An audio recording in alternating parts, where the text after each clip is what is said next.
Merci Christophe. Bonsoir à tous. Alors, toujours dans la thématique de la gestion de mémoire, je fais suite à la première présentation qui a été faite par Antoine sur le Garbage Collector. Et moi, je vais plutôt vous parler de la structure des objets dans la mémoire et comment la JVM stocke les objets en mémoire. Juste pour les gens au fond, vous m'entendez bien? Vous voyez bien? Ok, top, nickel. Alors, avant de commencer la présentation, j'aimerais d'abord vous poser une question. J'ai une classe qui s'appelle Empty, qui ne contient aucun attribut. À votre avis, une instance de cette classe, avec la configuration par défaut de la JVM, va consommer 0 octets, 8 octets, 12 octets ou 16 octets. Pour ceux qui pensent que ça ne va rien consommer en mémoire, levez la main.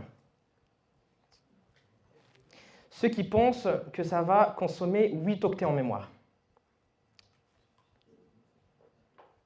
Oui. Pardon? Non, non, instanciée. Un new empty. Ouais. Donc 8 octets, 12 octets. Okay. 16 octets. D'accord. Et bien justement, une classe vide, l'instance d'une classe vide va consommer 16 octets en mémoire. Et je pense que vous allez tous être d'accord avec moi, 16 octets pour une mémoire, enfin pour une classe qui ne contient aucune information business ni métier, c'est juste beaucoup. Donc, l'objectif de ce talk, c'est on va essayer de répondre à une question simple. Combien une instance d'une classe, là je l'ai appelée myClass, consomme réellement en mémoire? Quelles sont on va dire, les règles qui règnent quant à ça? Et donc, pour répondre à cette simple question, on va devoir faire le tour de 5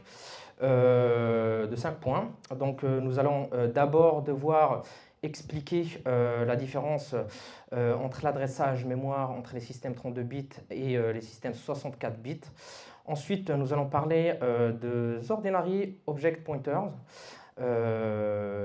et des compressed ordinary object pointers. On va parler un peu de metaspace, des class pointers, et donc on va utiliser tout ça pour expliquer les layouts des objets en mémoire, pour finalement parler du projet Lilliput et de la compression des headers et voir concrètement qu'est-ce que cela peut nous apporter. À la fin de cette session, il va y avoir un quiz de 10 questions. Et en guise de récompense, 3 livres pour celles et ceux qui comptent passer la certification OCP 21. Alors pourquoi 21 pas 25? Parce que tout simplement Oracle n'ont pas encore sorti la certification 25. Donc voilà, 21. Donc j'espère que vous ne serez pas fatigués d'ici la fin de la session. Je me présente, donc je m'appelle Ashraf Hasbi, je suis développeur Java et practice lead de la practice Java au sein de Margot. Donc vous pouvez me retrouver sur LinkedIn et sur Medium. Donc il m'arrive de temps en temps d'écrire des articles généralement pas trop débiles sur le Java, la JVM et l'écosystème Java appliqué spécifiquement au secteur financier. Et d'ailleurs, vous allez retrouver un article que j'ai publié il y a 2 jours, justement sur ce talk, qui va reprendre tous les éléments que l'on va aborder ensemble. Et enfin, voilà, il y a, je pense, 2 semaines, j'ai lancé une librairie open source que j'ai appelée Code4J, qui est une librairie pour la finance quantitative en Java. Donc j'ai simplement mis les fondations des bons et des obligations, donc tout ce qui est pricing des obligations, conversion des rates, etc. Donc c'est une librairie qu'à fur et à mesure, donc je vais développer. Donc voilà, si ça vous intéresse et que vous souhaitez y contribuer, donc n'hésitez pas. Voilà, donc avant de commencer le talk, j'aimerais porter à votre information que tous les sujets qu'on va voir ce soir sont des détails d'implémentation et ne font pas partie de la spécification de la JVM. Donc les entités qu'on va discuter ce soir s'appliquent à l'implémentation hotspot de la JVM qui est livrée avec le JDK d'Amazon, donc Correcto, et la version 25. Donc généralement, ça va bien s'appliquer à la JVM hotspot d'autres JDK, mais ça ne va pas tout à fait s'appliquer aux autres JVM, même hotspot d'autres versions, et encore moins aux autres implémentations de la JVM telles que l'OpenG9 ou Zinc. Commençons d'abord par les fondations. Alors, comment fonctionne la mémoire et comment fonctionnent les références? Nous avons deux types d'adressage. Nous avons les systèmes 32 bits et les systèmes 64 bits. La mémoire n'est autre qu'une séquence d'octets et chaque octet a une adresse. Sur les systèmes 32 bits, cette adresse est codée en 32 bits et sur les systèmes 64 bits, les adresses sont codées en 64 bits. Donc, avec l'adressage 32 bits, on a 2 à la puissance 32 combinaisons possibles, donc ce qui nous permet d'adresser jusqu'à 4 Go de mémoire. Sur les systèmes 64 bits, nous avons 2 à la puissance 64 combinaisons, donc adresses, ce qui nous permet d'adresser 16 hexabytes. Chacun des types d'adressage a des avantages et des inconvénients. Alors l'avantage naturel de l'adressage 64 bits, c'est qu'il nous permet d'adresser beaucoup plus de mémoire que les 32 bits. Par contre, chaque adresse va consommer 2 fois plus de mémoire et dans des applications Java où les références sont un peu partout, cela peut avoir un impact considérable sur le footprint ou l'impact mémoire des applications. D'autant plus que pour le moment, je n'ai jamais vu une application qui a besoin de 16 hexabytes pour fonctionner. Donc la question qu'on peut naturellement se poser, c'est est-ce qu'il existe une solution pour mitiger les avantages des deux types d'adressage? C'est-à-dire, est-ce qu'on peut garder un adressage 32 bits tout en adressant plus que 4 Go de mémoire?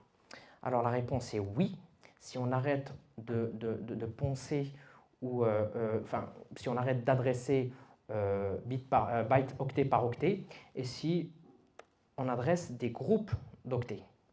C'est ce qu'on appelle l'alignement. Donc là, dans cet exemple, on va adresser des blocs de 8 octets et non pas des blocs, des octets individuels. Donc, ce qui va nous permettre d'adresser 2 à la puissance, on a 2 à la puissance 32 combinaisons possibles d'adresses.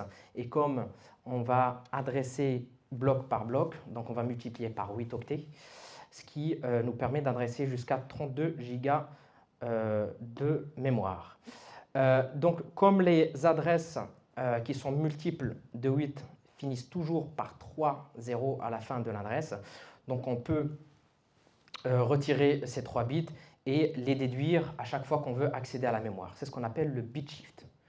Donc on garde notre adresse 32 codée en 32 octets, et donc à chaque fois qu'on va vouloir accéder à la mémoire, on va left shift de 3 bits pour accéder à la mémoire. Et ça représente la fondation de ce qui va venir après. Et ça représente la fondation également des techniques d'optimisation des compressions d'adresses dans la JVM Hotspot. Est-ce que vous avez des questions? Est-ce que c'est clair pour tout le monde?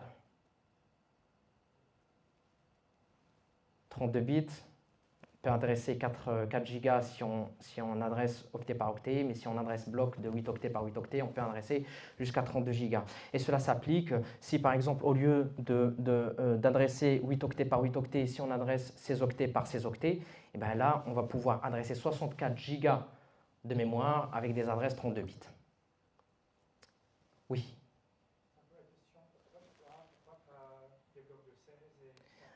Ben, rien n'empêche, justement, si on fait par exemple, au lieu d'adresser des blocs 8 octets par 8 octets, on peut adresser des blocs de 16 octets par 16 octets.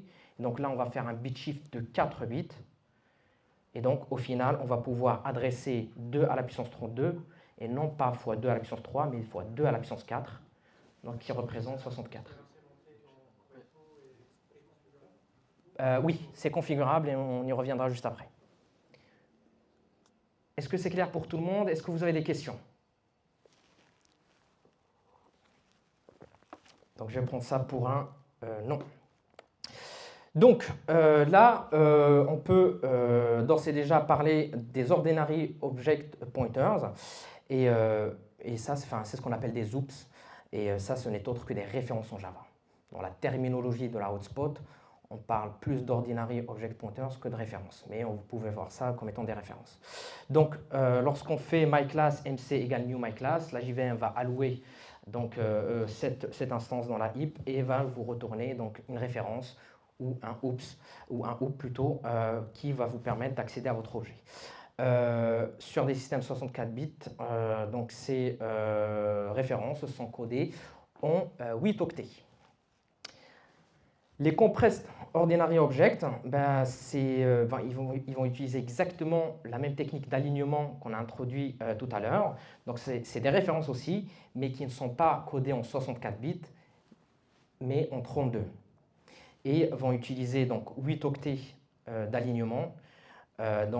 Et c'est une technique d'optimisation qui est activée par défaut dans la JVM. Pour résumer, un ordinary object pointer consomme 8 octets en mémoire.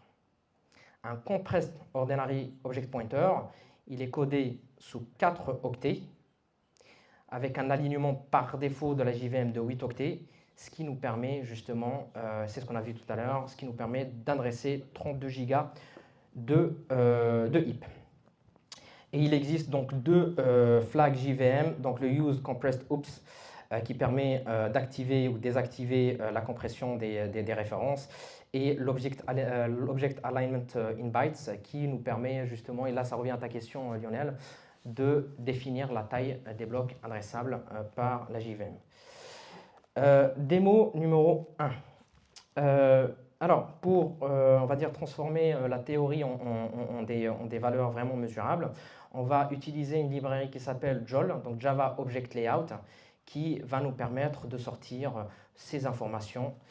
Donc là, j'ai une application Java qui tourne sur le JDK 25. Donc je vais juste retirer ça. Et donc là, si je mets... je vais garder ça. Donc, la méthode static current.details nous permet de récupérer les informations sur notre JVM. Et donc, si je lance mon application, je peux voir que donc, le mode, ma JVM tourne en mode 64 bits. Les compressed reference, donc ce qu'on appelle les compressed oops, sont activés et ils utilisent 3 bits de shift. Pourquoi? Parce qu'on utilise un alignement de 8 octets. Les compressed class pointers, on y reviendra juste après. Là, nous avons d'autres informations qui sont super intéressantes. C'est les tailles à la fois des types primitifs ainsi que des références dans cette JVM. Donc là, vous voyez que les références prennent 4 octets au lieu de 8. Donc là, ce qui vient justement appuyer le fait que les compresses de référence sont activées. Les booléens consomment 1 octet mémoire, les bytes 1, les chars 2, les shorts 2, les int et les floats 4 octets, les longues et les doubles 8. Les arrays element size, ça c'est en fait lorsque vous créez un tableau, là c'est la taille des éléments de ce tableau, donc là ça vient directement, enfin c'est exactement les mêmes comme les field size. Et l'array base offset, ça c'est l'offset du premier élément dans un tableau. Donc là on voit qu'un tableau de référence, la première référence va être stockée 16 octets après le début de l'array. Et ça, c'est parce que la JVM a besoin de stocker des métadonnées dans le header, on y reviendra juste après, avant de stocker les éléments de l'array. Donc là, si je désactive, donc là, vraiment, si vous avez des questions, n'hésitez pas à me les poser à fur et à mesure. Si je désactive les use compressed, oups. Donc là, si je désactive explicitement la compression des références, eh bien, on voit que la compression des références est maintenant désactivée et que maintenant les références, au lieu de consommer 8 octets en mémoire, ils en consomment 4 octets en mémoire, ils vont en consommer 8.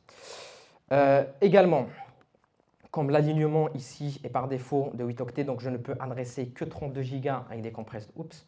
Donc là, si je les réactive, et si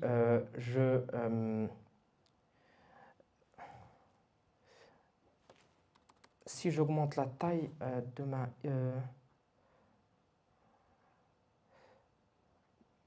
comment je faisais c'était quoi l'argument de la JVM pour... attends, ça c'est l'article que j'ai écrit. Et les compressed oops... non, c'est pas ça.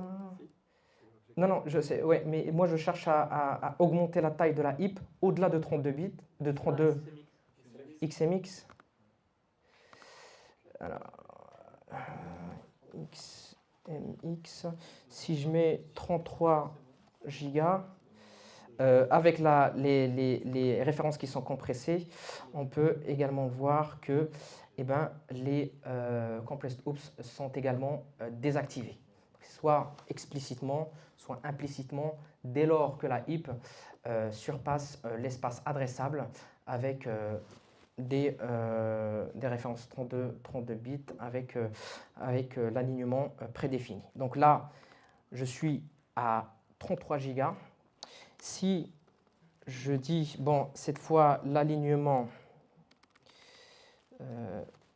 c'est compliqué de taper avec une seule main. Donc, alignement, object alignement in bytes. Si cette fois, j'augmente l'alignement à 16 octets, ces octets nous permet d'adresser jusqu'à 64 gigas de HIP. Donc là, on peut voir, même avec une HIP qui dépasse 32 gigas, je peux récupérer la compression des oops. Cette fois, la compression des oops est left shiftée de 4 octets. Pourquoi? Parce que j'utilise un alignement de 16 octets. Est-ce que c'est clair pour tout le monde? Est-ce que vous avez des questions jusque-là?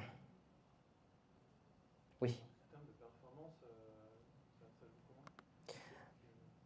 Alors, justement, la compression des oops, alors, elle va à la fois vous permettre de réduire l'empreinte mémoire de votre pointeur. Par contre, l'overhead que ça implique, c'est que ça va venir fragmenter un petit peu plus votre mémoire. Comme vous ne pouvez adresser que des octets de multiples de 8 ou de 16, dès lors que votre objet n'arrive pas à des multiples de 16, la JVM va rajouter du padding. Comme ça, le prochain objet va lui commencer un multiple de 8. Donc, ça vous permet de réduire votre empreinte mémoire, ça la fragmente en même temps. Donc, vraiment, c'est ce que je dis toujours, hein, il n'y a pas de la meilleure solution dans l'absolu. C'est toujours la meilleure solution pour un contexte donné. Oui. Ma question portait justement sur la fragmentation. Ouais.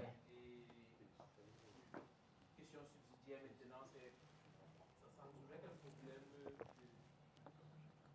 fragmenter de la mémoire comme ça, juste pour pouvoir laisser plus large. Alors encore une fois, tout dépend du contexte. Alors la compression des oops, ça vous permet justement de réduire l'empreinte mémoire en réduisant par 2 votre empreinte mémoire lorsqu'il s'agit de référence. Est-ce que pour vous, une mémoire fragmentée ne pose pas problème à votre contexte précis? C'est une solution qui peut être envisageable. Si la fragmentation de la mémoire vous pose problème, à ce moment-là, ce n'est pas fait pour vous. All good? Top. Donc,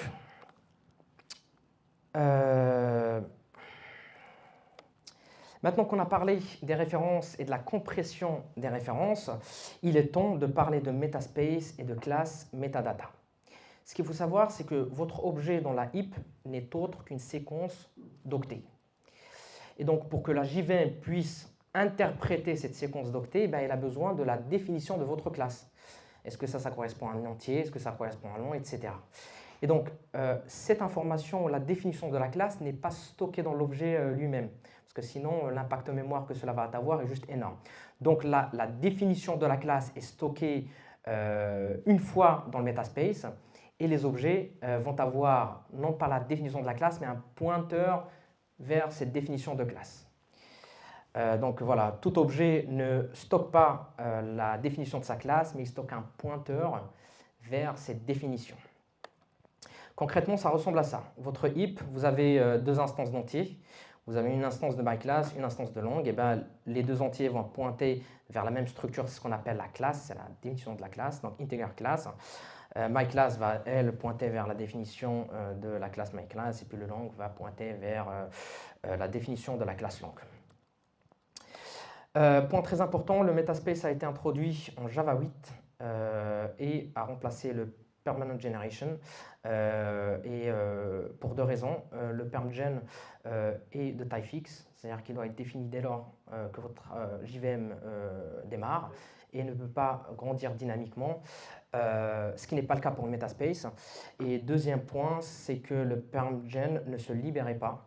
Ce qui n'est pas le cas pour le metaspace. Donc, pour des cas bien spécifiques, si le class loader est déjà, enfin, ne pointe vers aucune définition de classe qui n'est pas pointée par aucun objet de la heap, eh ben, ils peuvent être retirés du metaspace. Et donc, voilà, là, on récupère cet aspect, on va dire, élastique du metaspace.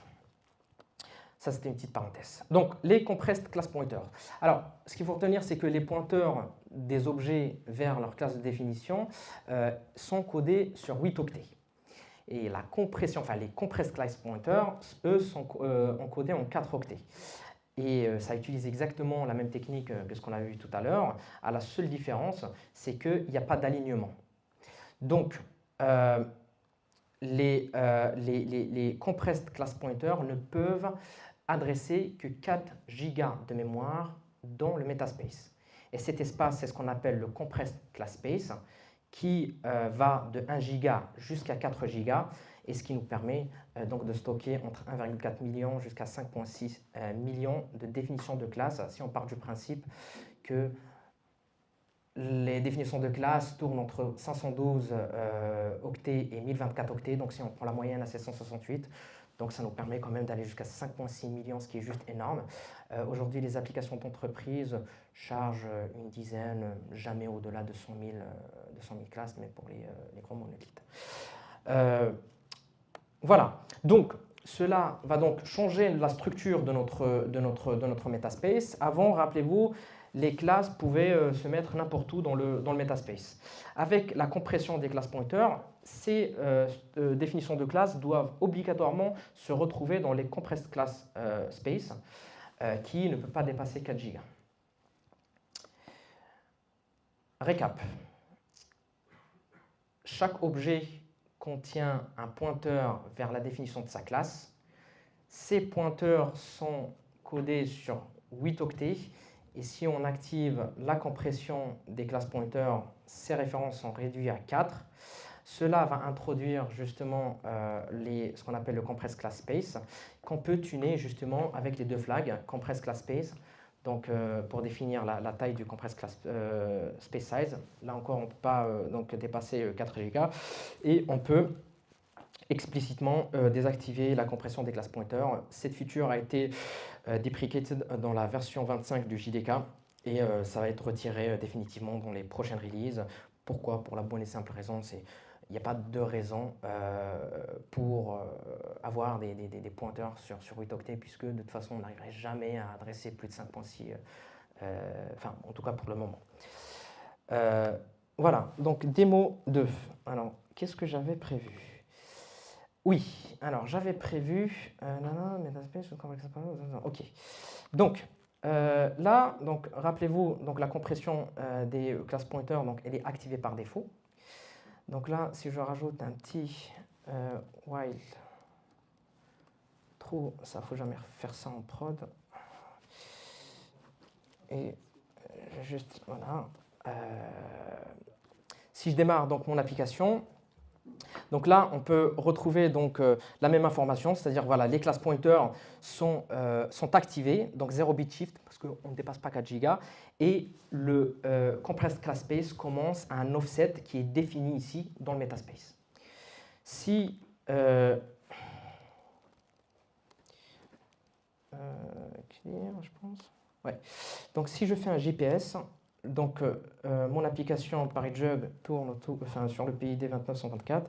Donc si je fais un GCMD de 29124 et que je demande l'affichage des informations sur le metaspace, Donc là, on peut retrouver ce qu'on s'était dit tout à l'heure. Donc la compression des class pointers introduit le class space, donc qui par défaut est à 1 giga. Donc on peut aller jusqu'à 4 gigas. Alors déjà, si je désactive... De quoi? Non, ça ira. Je pense, merci beaucoup. Donc là, si je désactive les compressed, c'est ça, compressed class pointer. Donc si je les active explicitement, donc on va pouvoir l'observer directement. Donc là, la compression des class pointers est désactivée. Si je refais la même manip, donc là, cette fois, il tourne sur le PID 37.060. Donc là, on peut voir qu'il n'y a plus de notion de compression de compress class space. Et donc là, le metaspace est voilà, open bar. J'avais prévu de vous montrer modifier le size du class space, mais vous pouvez me croire sur parole, on ne peut pas dépasser 4 Go de compress class space. Je crains d'être à court de temps, donc on va passer au prochain slide. Donc, est-ce que jusque-là, est-ce que c'est clair? Est-ce que vous avez des questions? Sur l'intérêt de la compression, oui. L'intérêt de la compression, c'est de libérer de la place pour d'autres objets de la JVM ou en dehors de la JVM? C'est quoi l'objet? La compression des class pointers? Oui. Oui. Ben, on va le voir juste après, parce que cette information est stockée dans tous les objets qu'on instancie dans la JVM, et réduire la taille de ces pointeurs va avoir un impact global sur l'impact mémoire sur toute la heap. C'est exactement comme les références, comme les hoops. Est-ce que vous avez d'autres questions? Top. Donc, récap, donc on a parlé des hoops, des références, on a parlé de la compression de ces références, on a parlé des class pointers, on a parlé de la compression des class pointers. Donc là, nous avons toutes les informations en main pour qu'on puisse aborder le layout des objets dans la heap. Alors, un objet, lorsqu'on instancie un objet dans la JVM va créer cet objet avec cette structure. Donc chaque objet dans la heap a un header, a les données d'instance, donc les attributs.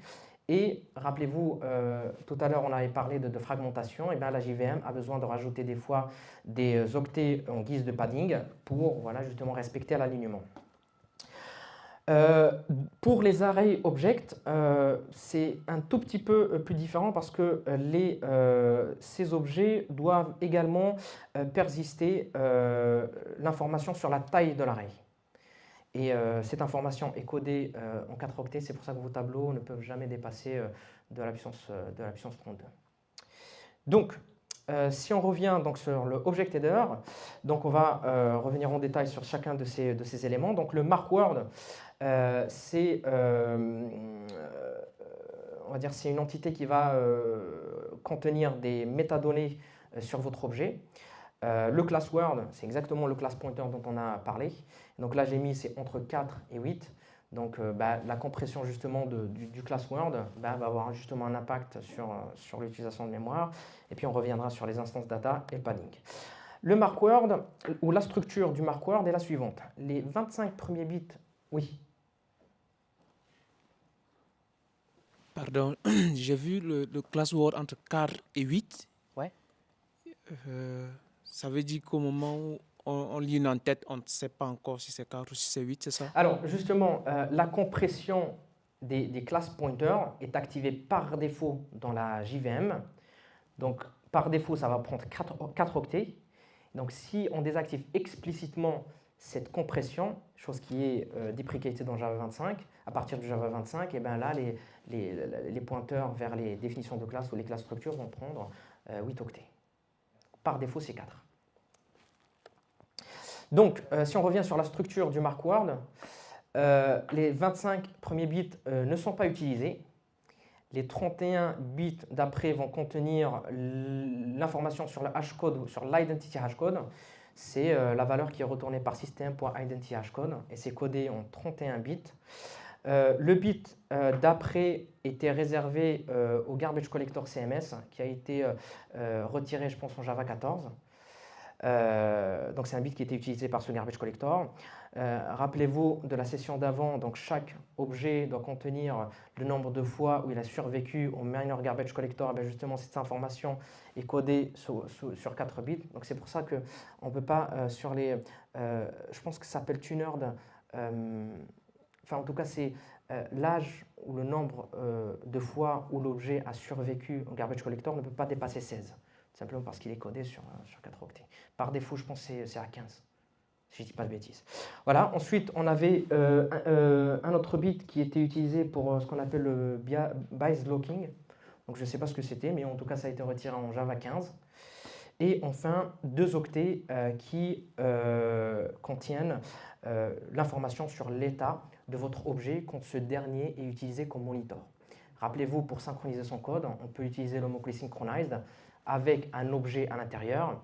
Et bien justement, ces deux bits vont justement donner l'état de ce monitor. Est-ce qu'il est locked, unlocked, inflated? Et je pense que le quatrième, c'est forward, si je ne dis pas de bêtises. Donc voilà, on a quand même 27 bits qui ne sont pas utilisés dans le Mark Word. Et c'est une chose de laquelle le projet Lilliput va tirer profit pour compresser justement la taille de header, chose qu'on va voir juste après. Donc les classwords, c'est ce qu'on disait tout à l'heure, donc les class pointers sont codés en 8 octets, les compressed class pointers sont en 4 octets, et de toute façon, ça va être deprecated, enfin ça va être retiré dans les prochaines versions du JDK. Donc gardons en tête qu'un classword, c'est 4 octets.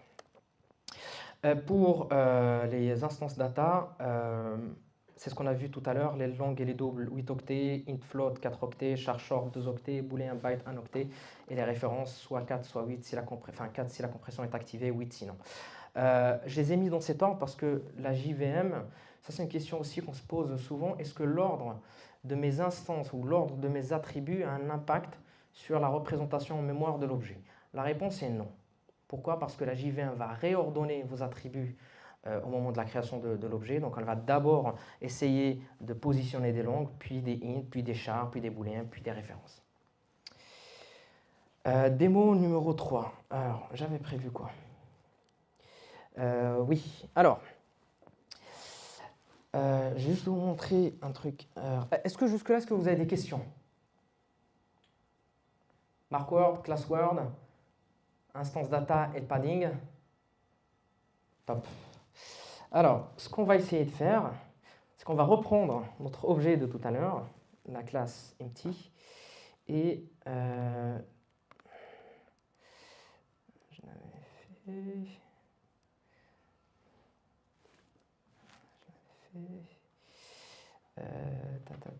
Ouais, on va prendre ça parce que j'ai pas les deux mains pour écrire tout ça, donc c'est plus facile pour moi. Je CTRL-C, CTRL-V.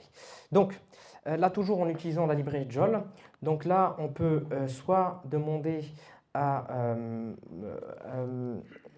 Joll de parser la classe, ou on peut utiliser également parse instance. Donc, parse class prend la classe, parse instance prend une instance, mais le résultat est toujours le même. Donc là, si j'exécute mon code, vous allez voir que mon objet, il prend effectivement 16 octets en mémoire, donc je ne vous ai pas menti. Le Mark Word consomme 8 octets en mémoire, puis ensuite le Class Word prend lui aussi 8 octets parce que je pense qu'on a désactivé la compression des pointeurs. Donc là, je réexécute mon code. Donc là, voilà, avec la compression des classes, donc on passe à 4 octets, donc ce qui nous fait un total de 12 octets. 12 octets, ce n'est pas aligné avec 8 octets. Et donc, le prochain multiple de 8 supérieur à 12, c'est 16. Donc, c'est pour ça que la JVM va rajouter 4 octets, ce qu'on appelle l'alignment gap. Et donc, au total, votre instance fait 16 octets avec 4 octets de padding. Les internal bytes, c'est parce que la JVM peut également rajouter du padding à l'intérieur de vos variables d'instance si ces derniers ne respectent pas les offsets dans lesquels ils doivent être persistés. Donc, ça, alors je vais vous montrer directement sur l'article, comme ça nous fera gagner un petit peu plus de temps. Donc la classe user, si on fait exactement la même opération, donc on va voir un mark word qui est codé sur 8 octets, un class word qui est lui encodé sur 4, donc ce qui nous fait un total de 12. Et là, comme j'ai un int age, long id et un booléen active, et donc ça va être 4 octets pour les int, 8 octets pour le long, 1 octet pour le booléen, ce qui nous ramène à 25 octets, ce qui ne respecte pas l'alignement. Donc la JVM va rajouter 7 parce que le prochain multiple de 8 supérieur à 25, c'est 32. Donc ce qui nous fait un total de 7 bytes de padding. Ensuite, oui, donc là, ça c'est un exemple pour vous montrer que là, j'ai quand même mis cette instance reordering avant enable, mais la représentation dans la heap, la JVM va mettre enable d'abord, puis ensuite la référence. Donc là, ça revient à la liste que je vous ai montrée donc tout à l'heure. Donc là, si on désactive à la fois la compression des hoops et si on désactive également la compression des class pointers, donc là, on passe à des class words qui sont codés sur 8 octets et des références, là par exemple reordering, qui est encodé sur 8 octets et non pas 4 comme tout à l'heure. Donc voilà, ce qui nous fait un total de 32 bytes. Et là, rappelez-vous, hein, le padding interne dont je vous ai parlé tout à l'heure, c'est 7. Pourquoi? Parce que entre enabled et reordering, on a 7 octets de gap. Voilà. Et enfin, pour les arrays, donc là, on va utiliser la méthode parse instance. On va lui donner un tableau d'entiers de 5 éléments. Donc là, pareil, le mark word est codé sur 8 octets, le class word 4, l'array length, donc la taille de l'objet la taille du tableau qui est codé sur 4 octets et qui est égal à 5. Pourquoi? Parce qu'on a fourni 5. Et comme j'ai 5 éléments, et j'ai 5 entiers. Les entiers sont codés sur 4 octets, donc 5 fois 4, ça fait 20. Donc on passe de 16 plus 20, 36. Ça ne respecte pas l'alignement, donc la JVM va rajouter 4 octets de padding pour arriver à 16 octets. Est-ce que c'est clair pour tout le monde? Est-ce que vous voulez qu'on revienne sur l'un des exemples qu'on vient de voir? All good? Top. Donc, maintenant qu'on a parlé de tout ça, il est temps de parler du projet Lilliput et de la compression des headers. Alors, l'objectif du projet Lilliput, c'est de réduire la taille du header de 12, 16, 12 si la compression des pointeurs est activée, 16 si ça ne l'est pas, à uniquement 8 octets. Et comment cela se traduit? C'est que sans la compression des object headers, mon objet ressemble à ça. Donc j'ai 8 octets pour le mark word et 4 octets, 8 octets pour le class word. Après la compression des headers, on va essayer de merger tout ça dans un seul mark word qui va consommer 8 octets en mémoire. Ça, c'est l'objectif du projet Lilliput et de la compression des headers. Donc sinon, pour les données d'instance et le padding, pas d'impact. Alors, comment on va faire? Ça, c'est la structure du mark word. Donc, rappelez-vous, nous avons 27 bits qui ne sont pas utilisés. Et j'ai quand même un class word qui est codé sur 4 octets, donc 32. Donc, il m'en manque 5 octets pour que je puisse mettre mon class word à l'intérieur de mon mark word. Donc, comment on va faire ça? Et bien, tout simplement en utilisant l'alignement et le bit shifting. C'est-à-dire, au lieu d'avoir un class word codé sur 4 octets, eh ben, on va voir un class word qui va être codé sur 22. J'ai dit quoi? Sur 4 octets. Donc, je vais avoir un class word qui va être codé sur 22 bits. Et donc, je vais utiliser un alignement de 2 à la puissance 10, ce qui va nous faire 2 à la puissance 22 fois 2 à la puissance 10 égale 2 à la puissance 32, ce qui va nous permettre d'adresser tout le compressed class space. Donc, ça veut dire quoi? Ça veut dire qu'avant, on avait un class space qui était capé à 4 gigas. On pouvait adresser chaque octet individuellement avec un class pointer codé sur 4 octets. Maintenant, comme j'ai réduit la taille de mon pointeur de classe, eh ben, je vais devoir aligner les objets sur 2 à la puissance 10, donc sur 1024 octets.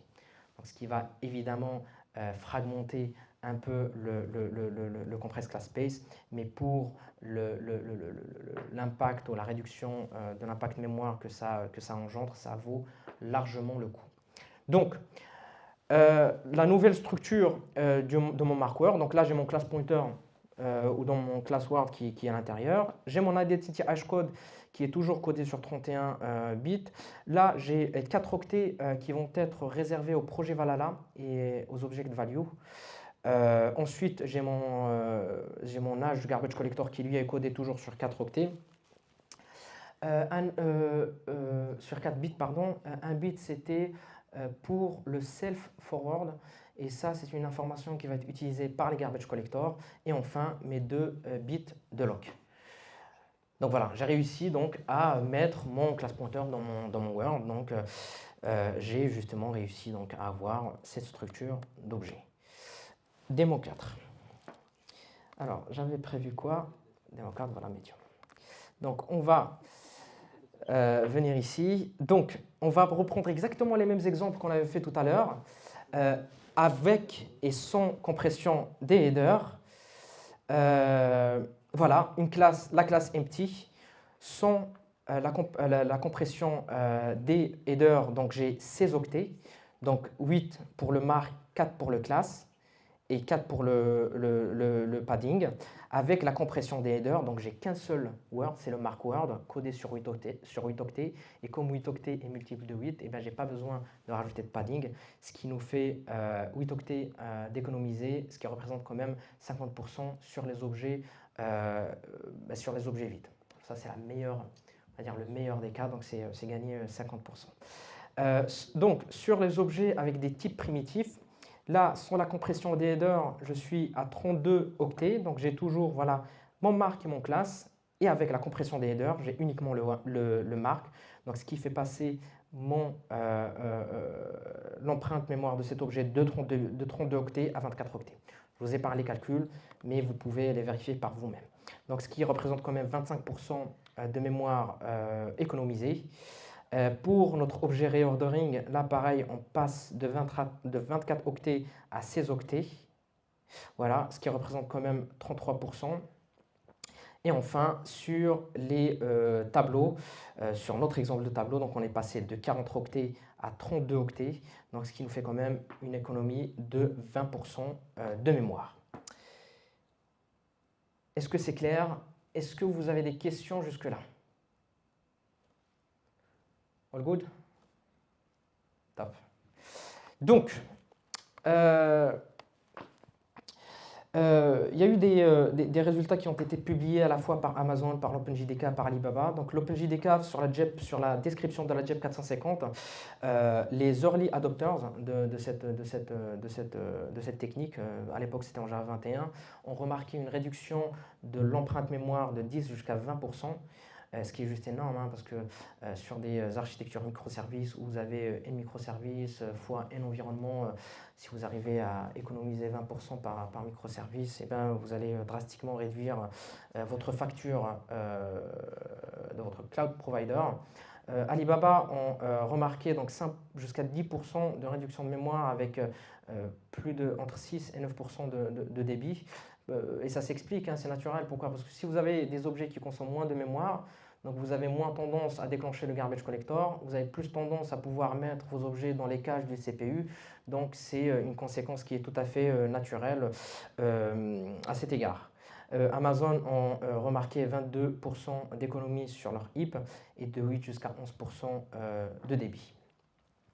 Donc c'est quand même une optimisation qui vaut vraiment le coup parce que vous n'avez pas à modifier votre code Java.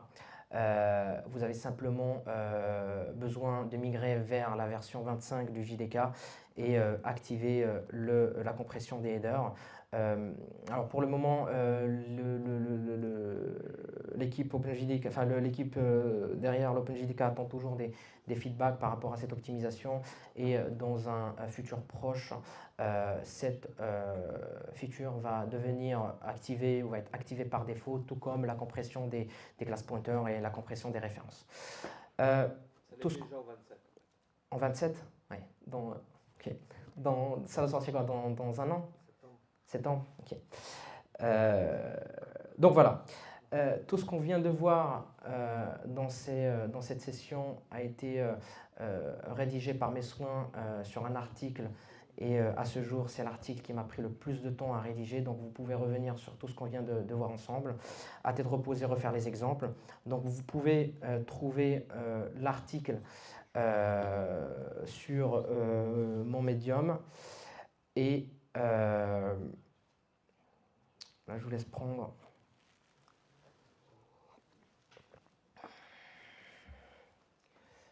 Oui, oui. Sur la Correto, sur le JVM Correto, Oui. c'est activé depuis quelle version?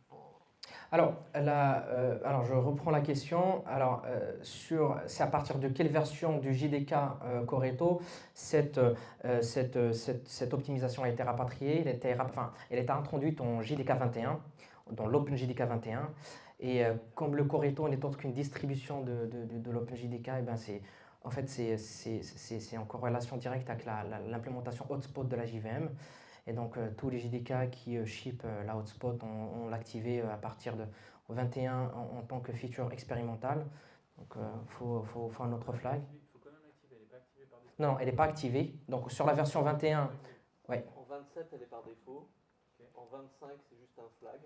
En 21, c'est un flag et tu dis c'est expérimental. Mais je vous conseille de ne pas utiliser la 21, il y avait un bug. Ouais, mais du coup, c'est juste sur la Correto ou sur Non, sur toutes.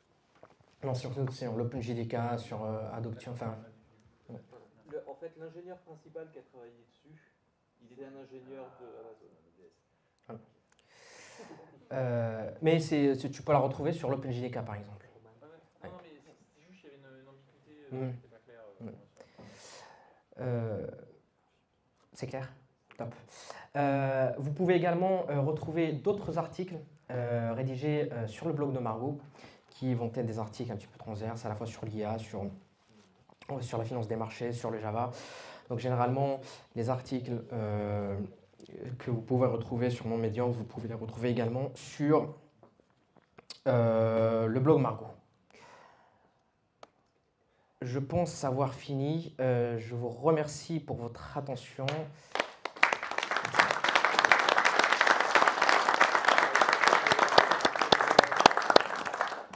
Merci. Alors, juste avant de passer au quiz, est-ce que vous avez des questions? Est-ce que vous souhaiteriez qu'on revienne sur l'un des sujets qu'on a abordés ensemble? All good? Oui. Pardon?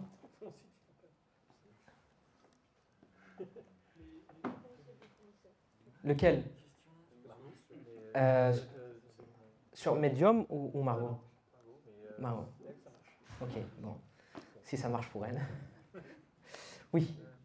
Tout ce qui est alignement, là, les gaps, cette mémoire-là, elle est perdue. Cette mémoire-là, comme elle ne peut même pas être adressée, elle est perdue. Oui. Voilà. Oui.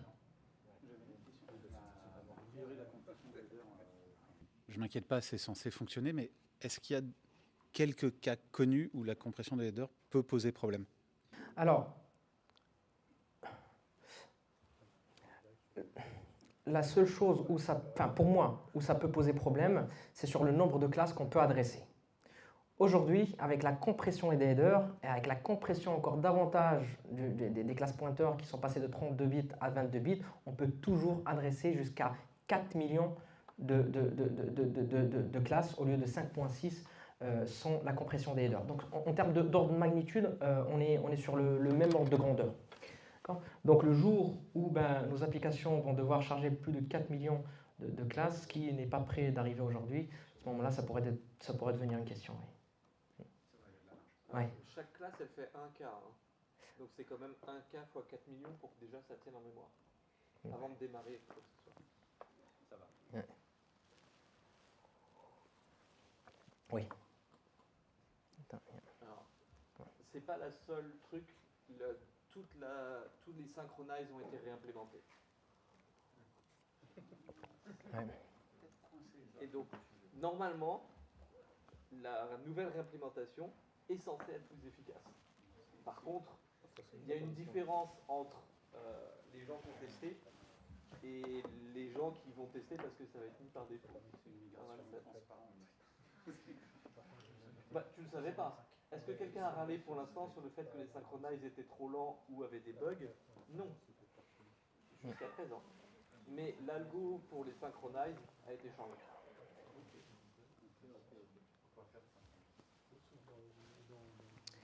Je t'en prie. Donc du coup, première remarque, c'est que ça tombe plutôt à pic parce qu'avec les problèmes de mémoire en ce Parle un moment... peu plus fort, s'il te plaît. Oui, je disais qu'avec les problèmes de mémoire en ce moment, ça tombe à pic Ouais. d'avoir cette compression. Ah, pardon, avec les problèmes de mémoire? De mémoire, de coût de la RAM. Oui. Si c'est toi qui l'achètes, tu verras qu'il y a un problème. Je suis désolé, je suis vraiment pas, j'ai vraiment pas entendu. Le coût de la RAM a explosé. Oui, tout à fait, oui. Donc voilà, c'est... Ça tombe, ouais, effectivement, ça tombe bien. Et puis, si on fait le nombre des microservices fois le nombre d'environnements, si on arrive à économiser ne serait-ce que 10% sur un service, tu fais ça fois le nombre de machin, là, la facture, la réduction du coût devient un sujet, oui. Et alors le deuxième point, c'était une question, c'est en fait, est-ce qu'il va rester assez de bytes dans le header pour d'autres fonctionnalités à venir? Alors ça c'est une très très bonne question parce qu'il y a une deuxième version pour le projet Lilliput, c'est le Lilliput 2, qui a pour objectif de réduire encore davantage la taille du mark word de 8 octets à 4 octets. Et c'est une optimisation qui est vraiment prise au sérieux. Alors aujourd'hui, on n'a pas de version sur laquelle JDK cette optimisation va être shippée, mais c'est un vrai sujet. Et je pense que si... Ouais, ils vont réduire encore. Ouais. L'identity hashcode. Ouais. Ouais. C'est ça. Alors... Tu veux que je t'explique? Non, mais pour faire plus simple, les hashcodes vont être créés à la demande. Et donc, au lieu d'avoir 31 octets pour l'identity hashcode, on va avoir 2 octets qui vont représenter l'état de cette demande. Et l'identity hashcode, lui, va être stocké à la fin des instances data. Et, le prochain GC. En fait, l'astuce, c'est si tu as besoin d'identity hashcode, alors tu tags le truc en disant au prochain coup de GC, j'agrandis la taille. Emma, il est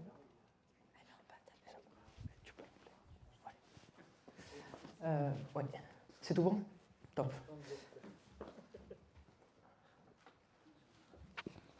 Merci. C'est une réflexion que je me fais, peut-être un peu interrogative. J'apprenais récemment que, habituellement, quand nous, développeurs, parlons de la mémoire, on pense à la mémoire comme une unité entière, mais qu'il semble que physiquement, c'est plutôt plusieurs unités séparées et que dans des systèmes multicorps, de plusieurs CPU, on peut avoir différents CPU qui accèdent à différentes parties de la mémoire en même temps. Tout à fait. Et donc, je me demandais tout à l'heure en posant la question sur l'impact du padding et s'il y avait des scénarios où ce serait possible, c'est que je me demandais, est-ce que en forçant ce padding, ça ne pourrait pas éparpiller des données en mémoire et qu'on se retrouve avec des avantages de performance dans des systèmes où on parallélise des données? Puis je me demande si c'est des choses qu'on a mesurées ou qu'on pourrait mesurer. Oui. Alors justement, si c'était la meilleure solution dans l'absolu, ça aurait été l'optimisation activée par défaut et qu'on ne peut pas désactiver. Mais justement, encore une fois, il faut trouver le bon équilibre pour ton contexte. Il n'existe pas de meilleure solution dans l'absolu, mais c'est toujours une meilleure solution pour un contexte bien précis. Donc, comme ce qu'a dit Antoine tout à l'heure, on ne devine pas la performance, on la mesure. Donc, active, utilise les tools qui sont shippés dans le JDK, essaie d'utiliser les profilers, essaie d'utiliser les JFR et essaie de voir, de mesurer est-ce qu'en termes de mémoire ou d'impact, est-ce que tu arrives à gagner ou à perdre.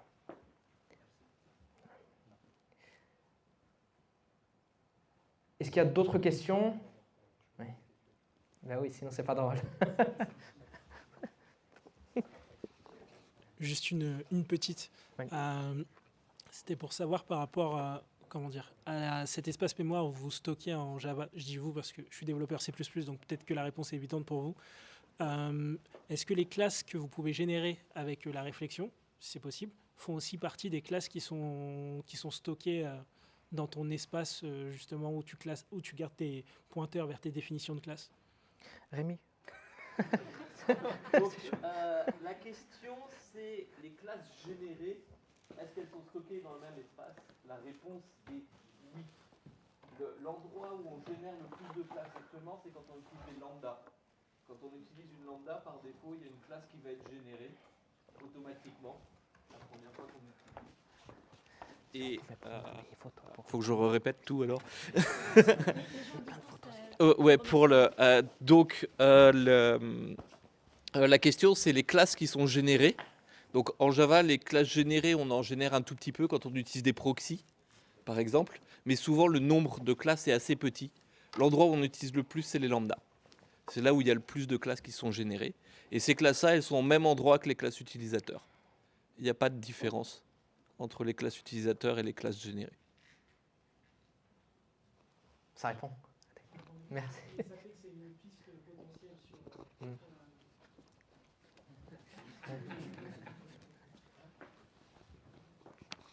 Merci, et ça répond à la question, j'avais pas pensé au lambda, mais ça fait que c'est une piste potentielle sur comment tu pourrais exploser le nombre de classes dans ton application. Si tu as beaucoup de lambda. Oui. Alors, oui, je te laisse. En fait, c'est très facile si toi tu écris le code de le faire. Oui. D'accord, mais personne va être aussi débile de faire ça. Je veux dire, c'est marrant de le faire, mais moi, la seule fois où je l'ai vu, c'était un bug. Oui. Plus qu'autre chose. Parce que normalement, tu es censé pouler tes classes d'une façon ou d'une autre. Parce que les classes en Java, elles sont grosses. Pense à un truc de classe, c'est entre 512 et 1 quart en mémoire. L'impact est assez gros. Donc en règle générale, les gens, ils ont tendance à réutiliser un class loader ou ce genre de choses-là pour que justement, les classes, on ne les recrée pas à chaque fois. Et pareil, la seule fois où j'ai dû faire ça, c'est parce que, en plus, c'est un article qui est super intéressant, sur lequel je suis tombé, c'était en 2023, si je ne dis pas de bêtises, que j'ai mis ici. Ça explique exactement la structure du metaspace, pour ceux qui aimeraient creuser le sujet davantage. Donc voilà, sur tout ce qui est l'architecture du metaspace, qui n'est autre finalement qu'une liste chaînée de nodes. Donc là, ça explique la mémoire virtuelle, la mémoire comité, pas comité. Donc c'est un article que je recommande à toute personne qui aimerait creuser le sujet. Et donc justement, à l'époque, je pense, j'ai utilisé la librairie ByteBody, je pense, pour créer à la volée justement des classes, pour saturer explicitement le metaspace, mais dans un contexte d'entreprise, je pense que cela n'a que de peu de chances d'arriver. D'autres questions? Top. Alors, si c'est tout bon pour vous, donc j'imagine que vous êtes prêts pour le quiz. Donc, c'est un quiz, encore une fois, de 10 questions. Et je rappelle quand même la récompense, c'est le fameux livre OCP 21 écrit par Jeanne et Scott, je pense. Donc voilà, pour celles et ceux qui aimeraient préparer la certification Java 21. Voilà. Ça y est. Quand ça? J'ai vérifié la semaine dernière, c'est... D'accord, ok. Cette semaine alors. Parce que la semaine dernière, quand j'ai vérifié, il n'y avait pas. Ok, bon. Mais c'est intéressant. Voilà, donc je vous laisse quand même scanner le QR code. C'est beau ça? Ouais, tu l'as pas, ok, on verra ça après.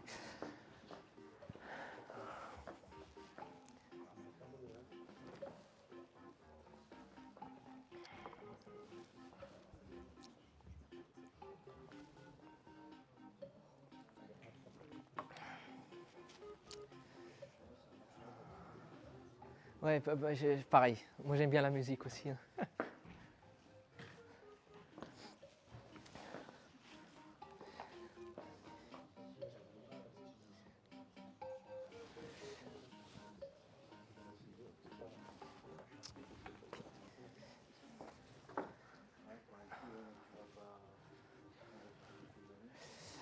C'est bon pour tous? All good? Lionel?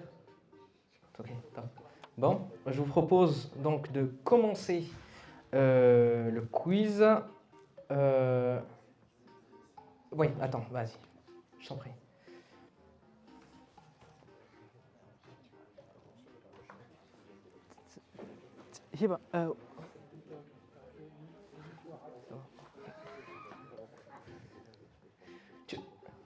Tu veux pas réessayer, Lionel? Tu laisses tomber? Huda, tu peux prendre s'il te plaît son téléphone, tu zoomes, là tu me le passes. De quoi? Ben, ils peuvent, oui, ils peuvent. Par contre, s'il y a un gagnant sur Twitch, il va falloir qu'il nous donne ses coordonnées pour que je puisse... ouais. Mais évidemment, bien sûr qu'ils peuvent...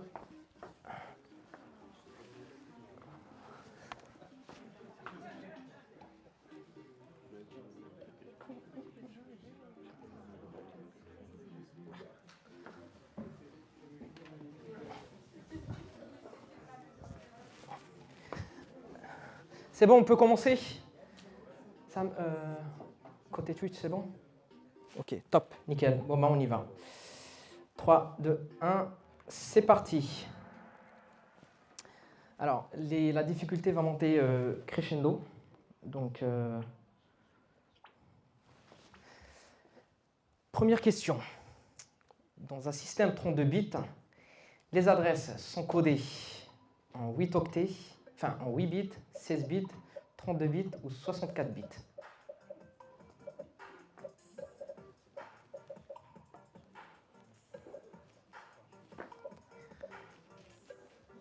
Dans un système 32 bits.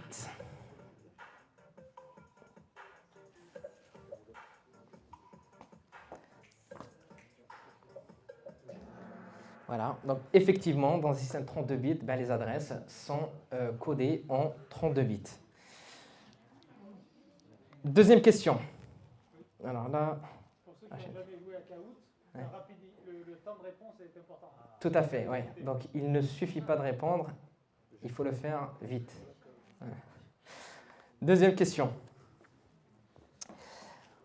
En utilisant des adresses 32 bits, on peut adresser jusqu'à 4 kilos, 4 gigas, 4 mégas ou 4 téras. Carrément, il y a du 4 partout.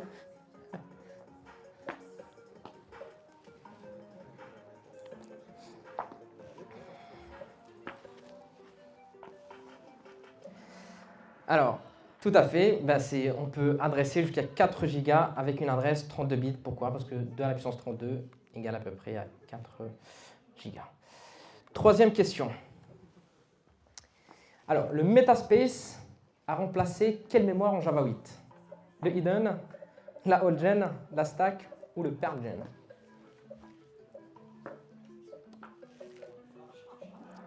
Voilà, effectivement, c'est le perl-gen. Je ne sais pas qui a voté la stack. C'est la perl-gen. Ok. Prochaine question. Bah, bravo Yann. Prochaine question. Quelle est la taille des compressed hoops?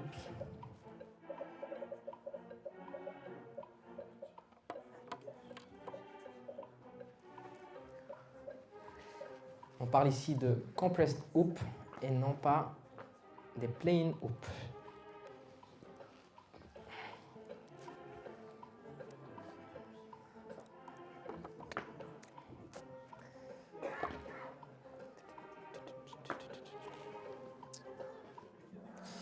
Bah, effectivement, 4 octets.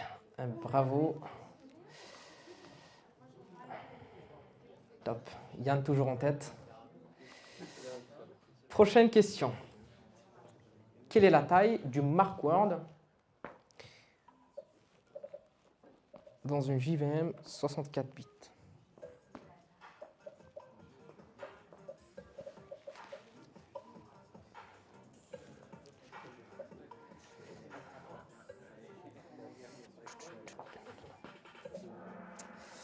Alors, là c'est un petit peu mitigé. Alors justement, la taille du mark word, c'est 8 octets. Peu importe que la compression des headers soit activée ou pas.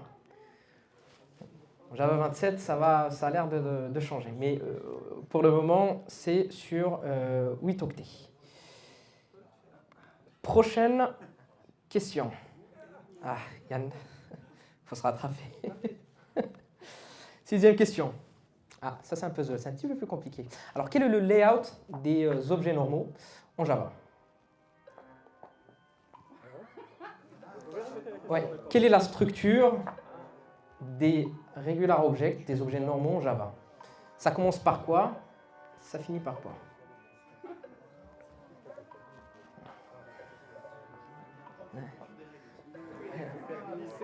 Ouais, faut faire glisser les trucs, ouais. Ouais, Ah, je croyais que c'était intuitif.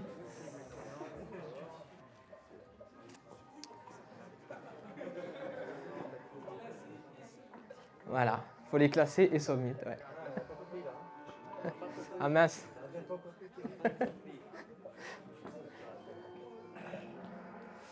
Alors, voilà, on est 14 personnes, ouais. Ben, effectivement, la structure, c'est mark word, class word, instance data et le padding. Et c'est faux, il y a aussi du padding entre le class word et le... Mais on part du principe que ça n'existe pas. Et en plus, j'y ai pensé, je dis est-ce que je l'introduis pas, mais bon. Il y en a partout à l'intérieur de l'instance data. Ouais, mais là, vous avez compris, on parle du padding sur la ligne. Voilà, Yann, voilà, c'est toujours vrai. Ça va, rien n'est perdu. 7e question. Vrai ou faux? Use compressed class pointer est deprecated en Java 25.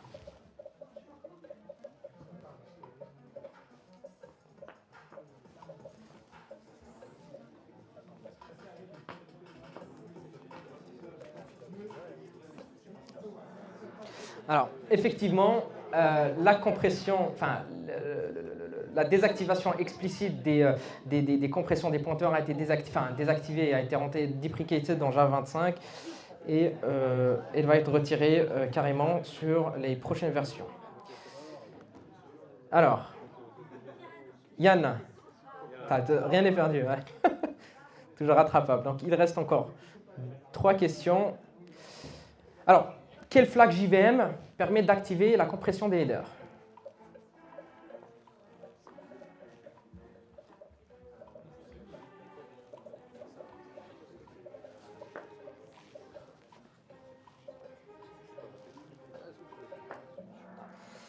Alors, effectivement, c'est le use compact object header.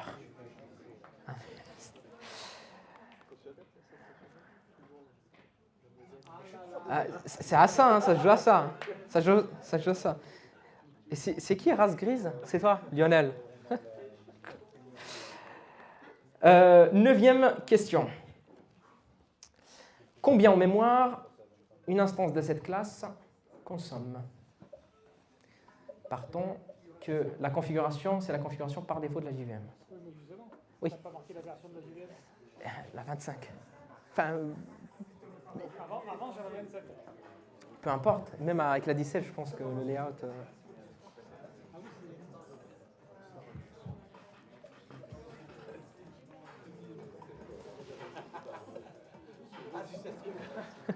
Effectivement, 16 octets. Alors, aïe. Alors, dernière question. Une adresse encodée sur 22 bits avec 10 bits d'alignement peut adresser jusqu'à combien de mémoire?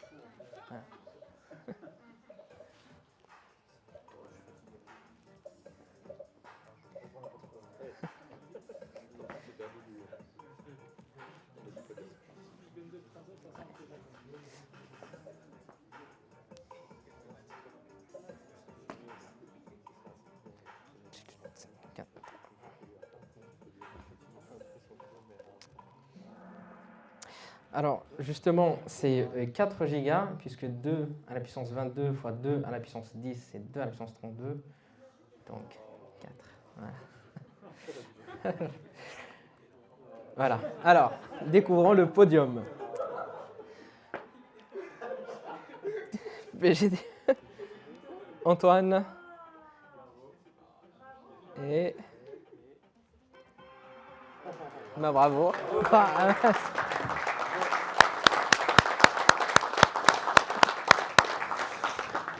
Donc, race grise, donc je sais que c'est Lionel. Antoine? C'est Antoine. Et PGDE. PGD. Non. Ça? Eh ben, putain. Regarde ça.